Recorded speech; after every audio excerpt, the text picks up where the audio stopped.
साहब ये बताइए आप ये हम समझे कि आज बिहार के भावी मुख्यमंत्री से हम बात कर रहे हैं। जितने लोग जेपी के अनुयायी, बहुत दुखद है बिहार के लिए। जेपी के अनुयायी लोगों ने बिहार को बर्बाद कर दिया। मैं तो 8 महीने का पाप धोने के लिए गलती से चला गया था, और नीतीश कुमार के साथ 8 महीना काम करना ये मेरे जीवन का ब्लैक स्पॉट होगा। अपने मेमोरी लॉस व्यक्ति को बिहार का मुख्यमंत्री हो, इससे बड़ा दुर्भाग्य क्या होगा बिहार के लिए। लालू जी अपराधी के प्रतीक हैं, भ्रष्टाचार के प्रतीक हैं, और नीतीश कुमार जी शराब माफिया के प्रतीक हो रहे हैं, बालू माफिया के प्रतीक। इस देश में किसी सेकुलर नेता को यह दम नहीं है कि कुरान के ऊपर एक शब्द बोल सके। एक लास्ट सवाल, मिट्टी में मिला देंगे नीतीश कुमार की राजनीति को मिट्टी में मिला दो।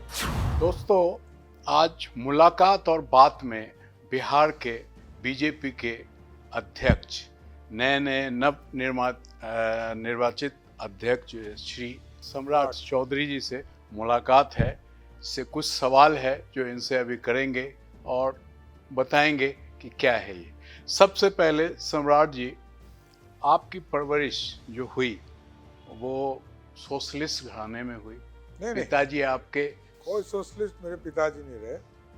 मेरे पिताजी को किसी ने नहीं देखा, ना कांग्रेस ने देखा, ना सोशलिस्टों ने देखा। मेरे पिताजी निर्दलीय चुनाव जीत कर आए जी, और निर्दलीय लगातार 3 बार चुनाव लड़ते। मेरे पिताजी जिसके साथ जाते थे उस सीट से चुनाव जीतते थे। मेरे यहाँ कोई पार्टी, कोई बंधन नहीं था और कोई विचारधारा नहीं था, क्योंकि विचारधारा की कोई पॉलिटिक्स ही नहीं पहले थी। मेरा अपना मानना है कि जितने लोग जेपी के अनुयायी हुए, बहुत दुखद है बिहार के लिए। जेपी के अनुयायी लोगों ने बिहार को बर्बाद कर दिया। लेकिन आप पहले आरजेडी में थे, उसके बाद फिर मैं आरजेडी में नीतीश कुमार के विरोध में गया था। मैं तो शुद्ध लालू प्रसाद के अत्याचार से राजनीति में आया। अच्छा। लालू यादव जी ने मेरे को जेल में रखा, मेरे परिवार के 22 लोगों को जेल में रखा, मेरा घर तोड़वा दिया, मेरे पिताजी को शूट एंड साइट का ऑर्डर किया। यही नीतीश कुमार के लिए। नीतीश कुमार जी को मेरे पिताजी ने कमिटेड किया कि तुमको मुख्यमंत्री बनाऊंगा, तब वो पार्टी में ज्वाइन किए। समता पार्टी में वो नहीं थे नीतीश कुमार। नीतीश कुमार तो तब तक समता पार्टी में नहीं आए जब तक कि उनको सभी जौहर साहब और पिताजी ने नहीं कहा कि मुख्यमंत्री बनाऊंगा। वो तो तैयार ही नहीं थे, तो भाग के आरजेडी में जाना चाहते थे। अच्छा। नीतीश कुमार जैसा कमजोर पॉलिटिशियन मैंने कभी नहीं देखा। इसलिए आपने नीतीश कुमार की तुलना गजनी फिल्म से आमिर खान की कर दी। नहीं, इसलिए किया है, वो तो अलग बात है, लेकिन वो आजकल बीमार है। अच्छा, इसलिए मैंने कहा है कि वो आजकल भुला जाते हैं, तो इसलिए मैंने बीमारी पर कहा है। अब उनको आराम करना चाहिए, बुजुर्ग हो गए, 72 वर्ष उम्र है। हम लोग के भी बुजुर्ग हैं, तो हम लोग तो चाहेंगे कि वो आराम करे। नहीं, लेकिन उनका ख्वाब तो आपने बोला कुटिया बना देंगे कहीं, लेकिन वो कुटिया तो बड़ा लंबा खोज रहे हैं। हम लोग तैयार हैं उनका कुटिया बनाने के लिए। जी, बिहार का बुजुर्ग हो, और 33 वर्षों तक 2 भाई ने बिहार को लूटा है। लालू प्रसाद जी और नीतीश कुमार जी ने बिहार को लूट लिया, बर्बाद कर दिया। भ्रष्टाचार के गोद में खेलना शुरू हो गया। एक माफिया का पूरा संरक्षक है लालू प्रसाद जी, दूसरा तो शराब माफिया का संरक्षक। हाँ, आपने बयान में कहा भी है। एकदम आप समझ लीजिए कि शराब माफिया, इसलिए मैं कहता हूं कि जो शराब कल तक 300-400 रुपया में बोतल बिकती थी, वो आज 1200 रुपया में शराब बिक रही है और होम डिलीवरी हो रहा है। आज यदि कोई पार्टी ये कह रहा है कि हम शराब विरोधी हैं, शराब विरोधी कैसे हो नीतीश बाबू आप, जब पूरे बिहार में शराब ही शराब बिक रहा हो, तब कैसा आप विरोधी? ये तो पूरी तरह नीतीश कुमार जी के कृपा से ये पूरा शराब का गंगा बह रहा है बिहार में। और उसका मैं एक उदाहरण देता हूँ।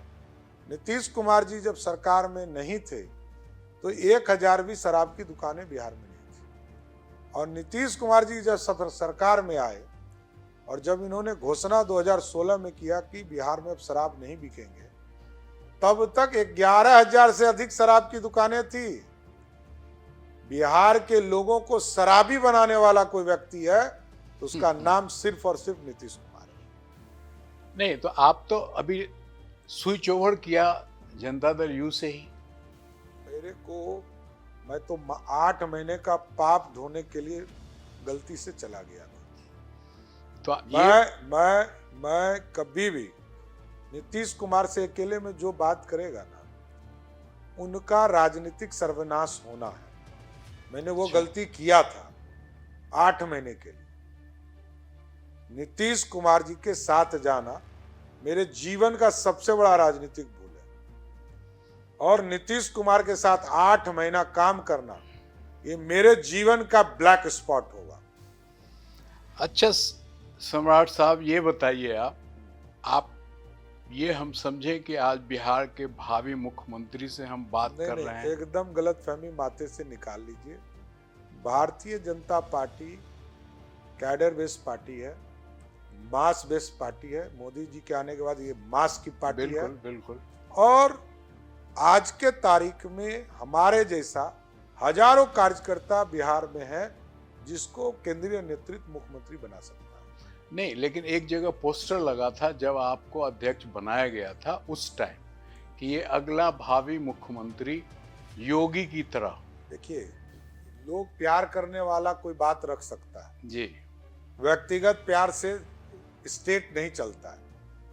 आपको राजनीतिक बात करनी है, पार्टी क्या चाहती है, सिस्टम्स क्या चाहते हैं, समय क्या चाहता है, पार्टी के विचारधारा और पार्टी के चीजों को आगे कैसे बढ़ेंगे। मेरा दायित्व तो आज के तारीख में है पार्टी को 122 पार कराना विधानसभा में, 40 में 40 सीट जिताकर लोकसभा जिताना, और 2025 में भाजपा के किसी कैडर को मुख्यमंत्री बनाना, यही मेरा दायित्व है। नहीं, लोग कंपेयर करने लगे योगी आदित्यनाथ से कि उसी तरह के बोल्ड हैं, बोलने वाले हैं। नहीं, तो बेसिकली मैं इसलिए बोलता हूँ जी कि लालू जी के साथ भी 15 साल काम किया जी, और नीतीश कुमार जी को 28 साल से जानता। उसी व्यक्ति के चलते मैं जेल में रहा हूँ। पीड़ा है, इस आदमी ने पूरे बिहार को बर्बाद कर दिया। आई थिंक अपने मेमोरी लॉस व्यक्ति को बिहार का मुख्यमंत्री हो, इससे बड़ा दुर्भाग्य क्या होगा बिहार के लिए। इस आदमी को याद नहीं रहता कि वो कल क्या बोल रहे हैं। कभी गृह मंत्री हो जाते हैं, कभी कहते हैं बिहार शरीफ मैंने ही बनाया। भाई कृपा तो कीजिए। बिहार शरीफ उन्होंने बनाया, अभी बिहार शरीफ में दंगा हो गया इतना बड़ा। अब वो इल्जाम गृह मंत्री, आपके गृह मंत्री पे हो रहा है। देखिए, जब कोई काम नहीं करता है किसी तरह दूसरे पे थोपता है। आपके यहाँ दंगा हुआ तो आपका इंटेलिजेंस कहाँ था? आप कौन हो? बिहार के मुख्यमंत्री हो, गृह मंत्री हो। आपको तो शर्म आनी चाहिए बोलने में। और आपका गृह जिला है जी। इतना यदि इंटेलिजेंस काम नहीं कर रहा है, पिछले बार उसी इलाके में इतने फोर्स लगाए गए थे, चाहे वो हिंदू हो, सेंसिटिव इशू तो है ही, वो रहता ही है। हिंदू मुसलमान के घरों से निकलने नहीं दिए जा रहे थे। इस बार इनका फोर्स कहाँ था? ये जानबूझकर ये प्रयास कर रहे थे कि अमित शाह जी का कार्यक्रम नहीं हो। मैं भाजपा पे आरोप लगा तो दिया ही। अरे नीतीश कुमार के लगाने से लग जाएगा क्या? एकदम बेफिक्र रहिए, कुछ नहीं होना है। नीतीश कुमार कहते रह जाएंगे, बिहार की जनता कभी नहीं मानेगी। एक हम कहीं देख रहे थे आर्टिकल, उसमें ये हुआ कि सम्राट चौधरी फिट हैं कैंडिडेट मुख्यमंत्री के लिए। आप सुन लीजिए, और उनका कंपैरिजन किया जा रहा है योगी आदित्यनाथ से। लेकिन खराबी क्या है, माइनस पॉइंट क्या है कि सम्राट चौधरी पे केस नाम का चीज एक ही दो है।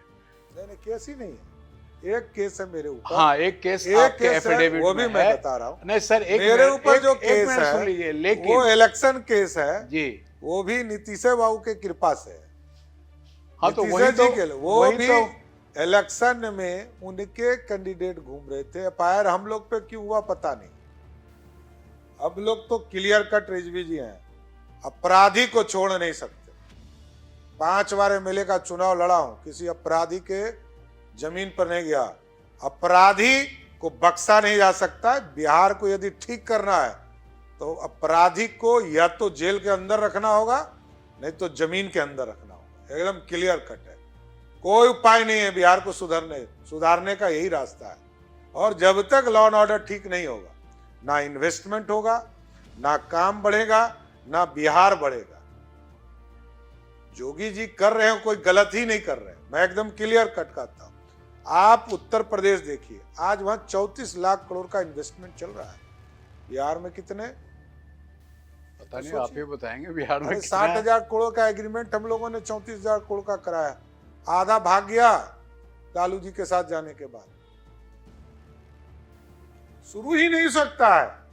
लालू जी अपराधी के प्रतीक हैं, भ्रष्टाचार के प्रतीक हैं, और नीतीश कुमार जी शराब माफिया के प्रतीक हो रहे हैं, बालू माफिया के प्रतीक हो रहे हैं। इसी और का एक अपराधी को अब सोचिए कि ये अब नीतीश कुमार की सरकार कैसी हो गई कि कल तक रूल ऑफ लॉ की बात करते थे नीतीश कुमार, आज अपराधी को जेल से छोड़ने। वही सवाल अगला था, आपने खुद कह दिया। वही तो मैं कह रहा हूं, ये अपराधी को छोड़ने की बात करते हैं नीतीश कुमार।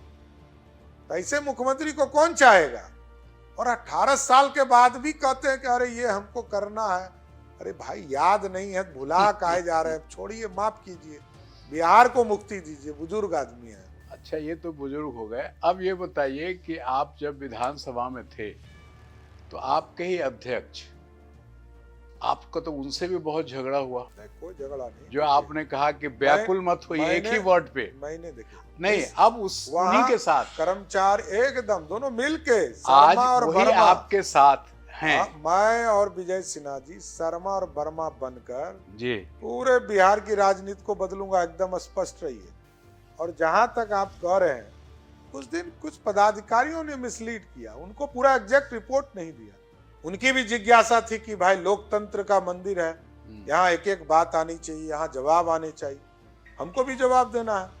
हमने जवाब दिया, लेकिन लोगों ने बताया नहीं। लेकिन आज हम आपको एकदम आश्वस्त करते हैं, हम और विजय सिन्हा जी दो भाई बनकर, एक चंद्रगुप्त और एक चाणक्य बनकर बिहार को बदलने के पूरे रास्ते पर खड़े हैं।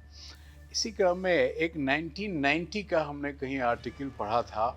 उस समय आपको सस्पेंड भी करा दिया गया था एमएलए से, वो क्या सही है? नहीं, मेरे ऊपर नीतीश कुमार ने ही आरोप लगाया। 1999 हाँ, में। मैं 1999 में मैं मिनिस्टर था जी। नीतीश कुमार जी ने आरोप लगाया था कि मेरी उम्र 24 साल से कम है या 25 साल से कम है? 30 वर्ष जो जी। काउंसिल बनने के लिए जी जो एज थे वो नहीं है। मैं मिनिस्टर था, ये लड़ाई चलता रहेगा, कोर्ट में चलता रहा, लड़ाई चलता रहा। राज्यपाल ने मुख्यमंत्री जी को आग्रह किया, मैंने इस्तीफा किया। और 2 दिन के बाद, ये जानकर बड़ा खुशी होगा आपको कि 2 दिन के बाद मेरा इस्तीफा ही होना था। अच्छा। मेरा टेन्योर खत्म हो रहा था, लेकिन नीतीश कुमार जी का दबाव था कि मैं सत्ता से बाहर जाऊं। और एक ही बार नहीं, हमारे साथ ऐसा किया नीतीश कुमार। 2016 में मेरी सदस्यता भी बर्खास्त नीतीश कुमार ने कराया। अच्छा। मैं इसी के लिए नीतीश कुमार नाक रगड़ते रह गए कि मेरे साथ राजनीति करो, और मैंने करने से इनकार कर दिया। मैं 2019 में चाहते थे कि मेरे साथ लोकसभा में लड़े। मैंने कहा कि मैं आपके साथ जीवन में नहीं जा सकता हूं, और आज जीवन में नहीं जा सकता हूं। एक अभी कंट्रोवर्सी चल रहा है, बागेश्वर धाम जो बाबा आ रहे हैं उस पे आप लोग कह रहे हैं उनका प्रोग्राम कराएंगे, वो लोग कह रहे हैं कि नहीं कराएंगे। ये क्या है? ये तो धार्मिक आदमी है, राम कथा करेंगे, कृष्ण कथा करेंगे। एकदम हिंदुस्तान में दुर्भाग्य है रिजवी साहब कि इस देश में किसी सेकुलर नेता को यह दम नहीं है कि कुरान के ऊपर एक शब्द बोल सके। किसी नेता को दम है तो बता दे। उसके भी अवगुण होंगे, दम है लालू प्रसाद नहीं, मैं क्या वही तो कह रहा हूं, यही मैं कह रहा हूं। यहां सनातन पे ही प्रश्न उठते हैं। लालू प्रसाद जी भाजपा के कृपा से मुख्यमंत्री बने, तब तो राम मंदिर का चर्चा चलता था। 89 में राम मंदिर की कल्पना लेकर भाजपा खड़ी हुई। तब तो लालू जिसमें यादव आडवाणी जी की गिरफ्तारी हुई थी। लालू यादव को समर्थन लेने में शर्म नहीं लग रहा था। नीतीश कुमार को 5 बार मुख्यमंत्री भाजपा ने बनाया, तब शर्म नहीं लग रहा था, क्योंकि इनको बेटा के जगह बाप मान रहा था। अब तो नालायक मानता है भारतीय जनता पार्टी, इसलिए एकदम बेफिक्र रही है। सबको स्वतंत्रता होनी चाहिए, हिंदू हो, मुस्लिम हो, सिख हो, ईसाई, अपने धर्म का विचार अपनी बात करेगा, इसको कौन रोक सकता है? बिल्कुल बिल्कुल होना चाहिए। इस्लाम को कौन रोक सकता है? उसको जो मानने वाला है वो मानेगा, जो राम को मानने वाला है राम को मानेगा। और जो ये फ्रीडम ऑफ स्पीच है, यहां तो हम किसी को कुछ कह सकते हैं। तो जो प्रवचन करने, तकरीर करने आते हैं लोग, उसको रोक कैसे सकते हैं आप? एक अभी हाल फिलहाल में एक कोई एमएलए हैं जो आपके एमएलए को असेंबली में बोल रहे हैं सरकार के चरित्रमानस, मनुस्मृति, गवलकर की सोच नफरत फैलाए वाले शिक्षा मंत्री हैं बिहार के। हाँ, बिहार के शिक्षा मंत्री हैं और ऐसी बात। हाँ, तब क्या कीजिएगा? लालू यादव से उम्मीद क्या करना है? लालू यादव जी से उम्मीद नहीं किया सकता, तो उम्मीद ही करना बेकार है। उन्हीं के पार्टी के एमएलए हैं, मंत्री हैं, शिक्षा मंत्री। बिहार में क्या शिक्षा का हाल होगा आप समझिए। 15 साल लालू जी ने पूरे शिक्षा को बर्बाद किया, अब बिहार के और शिक्षा को बर्बाद कर रहे हैं। एक लास्ट सवाल, मिट्टी में मिला देंगे? नहीं, एकदम शुद्ध कर लीजिए। एक मिनट सर, मिट्टी में मिला देंगे। 2014 का आपके पिताजी का, लोग कहते हैं, हमने नहीं देखा, मेरे पिताजी, हाँ, भागलपुर में उनको गाड़ देंगे। रिजवी साहब, मेरे पिताजी राजनीति में नहीं है। मेरे पिताजी ने 2015 में ही राजनीतिक संन्यास लिया। जी जी जी। मैं अपनी बात कहता हूं, मैंने कहा नीतीश कुमार की राजनीति को मिट्टी में मिला दूंगा। और इसलिए मैंने कहा कि नीतीश कुमार ने कहा था कि 2014 में कि मिट्टी में मिल जाएंगे, लेकिन भाजपा के साथ नहीं जाएंगे। जी, तो हम वो मिट्टी खोज रहे हैं। अच्छा, समझ गए? जी जी, वो मिट्टी हम खोज रहे हैं। 2017 से लेकर 2022 तक नीतीश कुमार भाजपा के साथ है, वही मिट्टी खोज रहे हैं कि मिट्टिया में मिले कहाँ हैं। अच्छा सर, ये अभी जो मिट्टी में मिले हैं जी, वही मिट्टिया खोजना ना पड़ेगा। हाँ, खोजिए। भारतीय जनता पार्टी का अध्यक्ष हूँ, वो मिट्टी खोजूंगा कि नीतीश बाबू किस मिट्टी में मिले। अच्छा, ये जो अभी 2024 का लोकसभा इलेक्शन है, उसमें कोई मुस्लिम कैंडिडेट को टिकट मिलने की संभावना? देखिए, भारतीय जनता पार्टी सबको देती है और देते रही है। बिहार में एक रहे हैं सिर्फ अभी तक। भाई तो इसमें कहा, तो बेचारे साइड लाइन है। कोई साइड लाइन नहीं है, बड़े नेता है हमारे। हाँ, बड़े नेता तो नवाज हुसैन जी बड़े नेता है पार्टी के, एकदम बेफिक्र रहिए। भारतीय जनता पार्टी जहां जो सक्षम उम्मीदवार है, जो जीत सकता है, उस पर विचार करती है। पार्टी के सिद्धांत और पिछले बार समझौता के चलते नीतीश कुमार जी ने सबका सीट ले लिया। नीतीश कुमार तो कट एंड पेस्ट वाले राजनीति करते हैं ना, हमारा ही सीट ले लिए थे नीतीश कुमार। तो आप लोकसभा नहीं लड़ेंगे, इससे कंफर्म हो गया? हमको पता नहीं है, ये तो भाजपा का नेतृत्व तय करता है और पार्टी संगठन तय करता है। मैं अध्यक्ष हूं, अपना स्वयं कैसे तय कर सकता हूं? पार्टी तय करेगी मेरा क्या रोल होगा। पार्टी कहेगी लड़ने, तो लड़ने चले जाऊंगा। मैं तो इलेक्टोरल पॉलिटिशियन रहा, 5-5 बार चुनाव लड़ चुका हूं। लेकिन भारतीय जनता पार्टी एक पूरे सिस्टम से पार्टी चलती है, नीचे से लेकर ऊपर तक सिस्टम है। हम काम करते हैं, संगठन पूरा मजबूत है देश में, करोड़ों लोग भारतीय जनता पार्टी के सदस्य हैं। आज हमारे पास ऐसा नेता है कि हम दुनिया में डंका बजा सकते हैं। पाकिस्तान में भी यदि हम चुनाव लड़ने जाएं तो वहां भी सरकार बनाने की स्थिति बना दें। ये हमारा नेतृत्व है।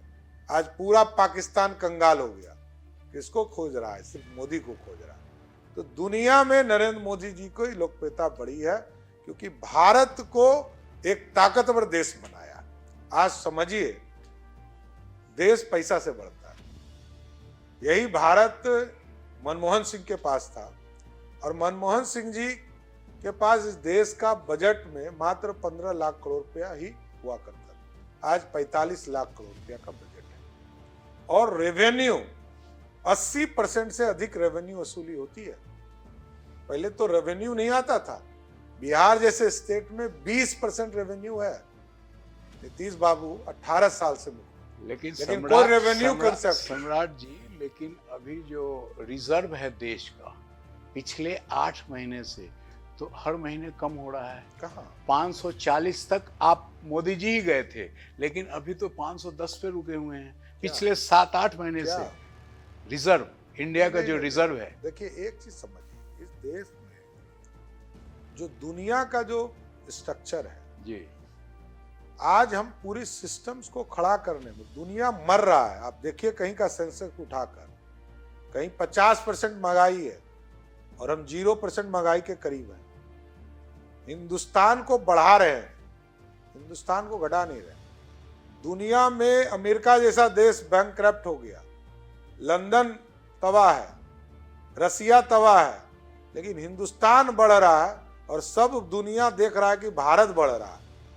ये सबसे बड़ा, विश्व का सबसे बड़ा अनोखा स्थान भारत हो गया है, मार्केट दुनिया का हो गया। मैं 3 लाइन पढ़ के सुनाता हूँ, सिर्फ इजाजत दे तो। रामराज की परिभाषा ये रामचरितमानस में है। छोटी अवस्था में मृत्यु नहीं होती, न किसी को कोई पीड़ा होती है, सभी के शरीर सुंदर और निरोग हैं। दूसरा है, ना कोई दरिद्र है, न दुखी है, न दीन मतलब गरीब है, न कोई मूर्ख और न शुभ लक्षणों से हीन रहित ही है। सभी नारी नर नारी उदार हैं, सभी परोपकारी हैं और ब्राह्मणों के चरणों के सेवक हैं। नहीं, देखिए ये कहने का, देखिए ये जो कहने वाले लोग हैं, ये रामचरितमानस का है। अरे एक पार्ट आपने निकाला, इसको और आगे जब चलेंगे, जी जी जी, यही रामचरितमानस है जो कैरेक्टर, जिस आप व्यक्ति की पूजा की बात कर रहे हैं, वो सबरी के जूठे बैल खाए तो उसको याद कोई नहीं करता है। मैं देखिए ब्राह्मण हुआ ज्ञानी।